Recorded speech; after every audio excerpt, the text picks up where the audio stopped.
एवं पंडित महाशय को पुष्पमाला देकर सम्मानित करते।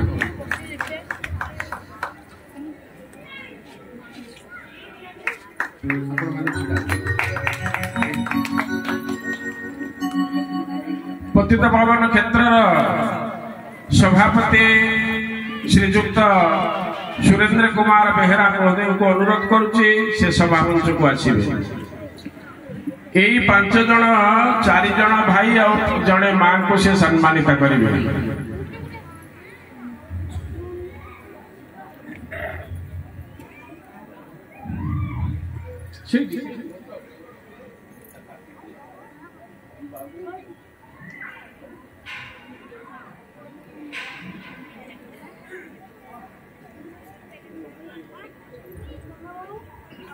अति सुंदर परिवेश आ भितरे भल लगे बसवा आम श्रवण करवा।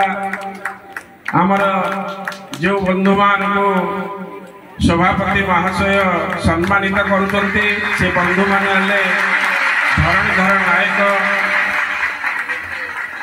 मंगुली चरण परिडा, कल्पतरु जेना, संजय कुमार सिंह और सुजाता सिंह एवं पंडित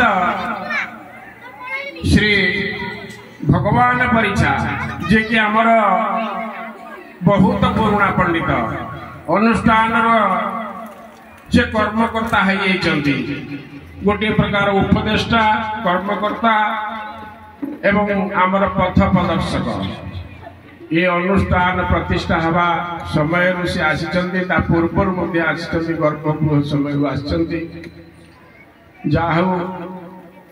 ईश्वर कार्य से कर चली ईश्वर ही सुरक्षा देउचंती। वर्तमान आमे अनुष्ठान तरफ गोटे सामान्यतम सम्मान जड़ाइबा।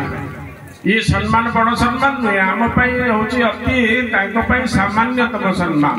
तेणुक अनुष्ठान सभापति महाशय को अनुरोध करुचे से पंडित महाशय को ये सम्मानित करेंगे उत्तरी दे।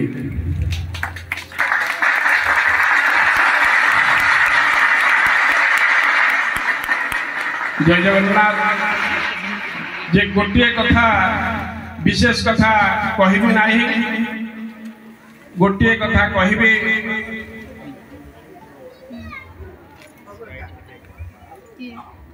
आज गोटे कथा मन पड़े जे आपण मानक मु बारंबार कही जे भागवत बहीटी की श्रवण करिबा पठन करिबा। ये कली जुगर होचंती तारणकर्ता।